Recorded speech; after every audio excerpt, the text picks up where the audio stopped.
by Billy Goff. I don't have it on right now, though. But take this one. I'll give you that one. We'll begin with a few questions from right here within the room and then turn it over to the rest of our media.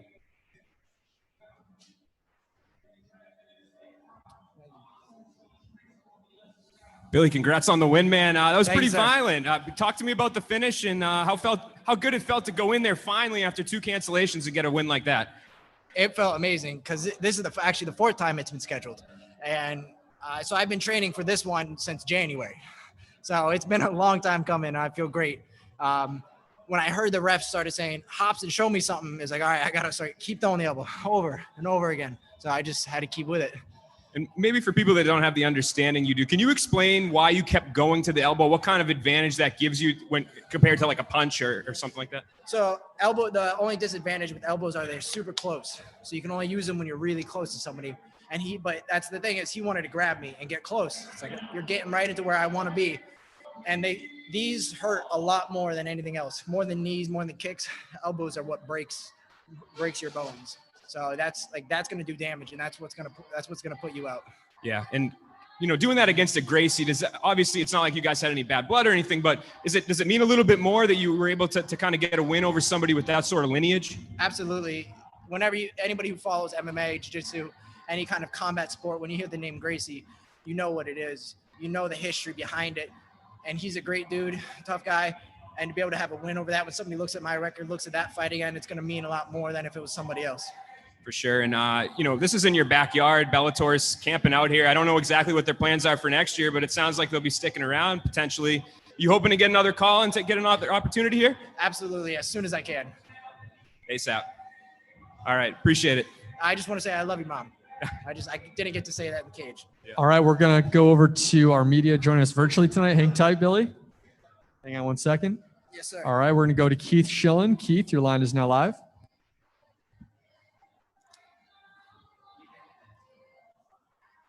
Keith, go ahead. Sorry, can you hear me? Yes, sir. Oh, Billy, congratulations on the victory. Very impressive. Thank you. So first question I got to ask you is, you came in this fight coming off 2 losses. Like, how did you keep your confidence to be able to, perform so well tonight? Well, see, the thing is, if you look at the best people, George St. Pierre, everybody, if you look at all the best MMA fighters in history, very few are undefeated. So seeing a couple losses on a record, it doesn't taint your overall record as much as you think it would. In the moment when you first lose, it's a lot to deal with, especially back to back, because it just feels like you're going down and down. But I knew that during those fights, I wasn't in the greatest mind frame, and I was able to reassess my life and put myself in a position to where I was more prepared and had more focus on what I needed to do for this fight. And the amount of work that I put in and the amount of work that my teammates have put in and the faith that everybody around me has really brings back a lot of my confidence. Yeah, totally understandable. My last question for you, the thing that really jumped out at me besides the elbows was just your output. I mean, you were on the gas pedal from the very start. And when he started slowing down, it seemed like you were actually picked it up even more. Was that something you saw going in, that you think you were just going to have a huge advantage in the cardio and that was your game plan? Yes, absolutely. When you go into a fight, you can have great knockout power. You can have great jiu-jitsu. You can have great wrestling. If you get tired, that goes out the window. Cardio is the number one thing you need to do anything in a fight. So I knew that I have great cardio. He might have great cardio. Regardless of how good it is, I'm going to push harder than everybody else. And I know you're going to give out first. And once you give out, now I win. Donna. Hey, Billy, congratulations on an incredible performance. You looked like you wanted to say something to Big John. You kind of alluded to it earlier. You wanted to say you love your mom. I'd love to give you the floor to do the speech you were planning to give inside in the cage. Yeah, I appreciate it. A huge thank you to all my coaches and all my teammates who've been training with me. Everything's been so focused on this fight for the past year that it's been a huge sacrifice for a lot of other people to learn something specifically for them, because everything's geared towards a certain person in a certain way. And a lot of it's been for me this past year, and everybody around me has made a sacrifice. My family, my friends, with support and love and not being able to see me as much. And that's huge. And I just wanted to give a shout out to my mom and say, I love you.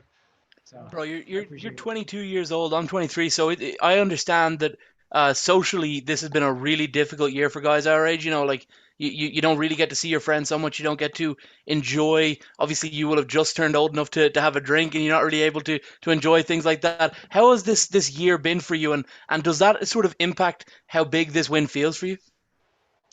It's been huge. I normally I don't get to see my family and friends a lot because I work full time and I do this. So my days are I only get a couple hours at night to do anything I want. And on the weekends, I have to cook, meal prep, and do laundry and do everything else that I need to do. So it's been, and then with COVID, where you get to see people even less, it's been very isolated for a while, and it's been a lot of anger, not so much anger, but a lot of emotions just built up over time, put into the training, the sacrifice, injuries, get more frustrating, and it paid off. So it was worth it. Two quick ones for me. I'll say them as one so that we're not taking up too much time. Are you still working full time? And is there anybody in particular you are looking at next? Is there anyone on the Bellator roster you're kind of saying, give me this matchup? I work full time. I work at least 40 hours every week. This week, Wow. obviously not because I was in quarantine, but tomorrow I'm going to work for 10 hours. So, but other than that, I want to fight everybody that's ahead of me, anybody that's going to put me a step forward. I want to fight. I don't want to call out anybody specifically right now. I got to talk to my coaches, talk to Bellator, see what they have, see what fights coming up next. But I'm going to get back in and I'm going to fight somebody and I'm going to make it look good. Connor? Oh, hey, Billy. Congrats on the win. Thank you, sir. You can't even get tomorrow off? Nah, I could. I just don't want to use the hours. Yeah. How much could you feel, Gracie kind of tire, later in that first round into the second? It's more so just the look. It's hard to feel anything. The pace is your heart's beating so fast. You're not thinking and analyzing everything as much. I don't ever feel his punches. They hurt obviously, but I don't feel when they start getting weaker, I don't feel them. But I can see his demeanor. He's not pushing as much. He's not grabbing me as much. He's not grabbing for my legs as much. He's not shooting. And I know that was a big part of it because I'm pushing him. And a lot of guys have run away from him, trying to get away from his takedowns. But I was ready to go to the ground, and I wanted to at some point. So I could see his demeanor start when he didn't push as much and he started backing up more. I was like, all right, I'm going to push even harder. Yeah. How much confidence do you gain from the fact that he wasn't able to bring it to the ground, where he wanted it? I was happy. Every time you get ready for a fight, your coach tells you, do this, be ready for this, see this, and this is what you want to do in this situation. And then when you can do those things, it feels good. It's like, all right, I can listen to my coach beforehand and go and do it. So it was good to see, like, all right, I'm controlling. We were going down. Every time that we went down, I had control. He didn't pull me into guard, didn't get closed guard, didn't throw up any submissions.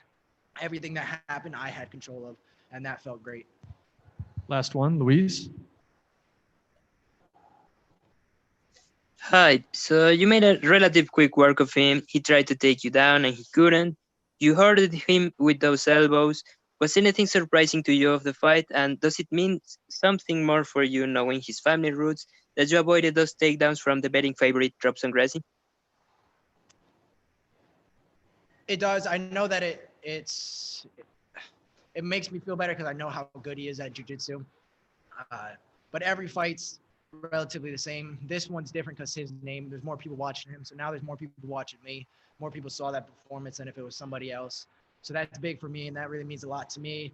And it's just an honor to fight a Gracie with that last name so well known in this sport. It's just an honor to do that. But regardless, defending his takedown, defending somebody else's takedown, it's good to be able to do what you want in that cage, and it makes you feel good regardless who it is. All right. Thanks for the time, Billy. Congrats on the win. Thank you, guys.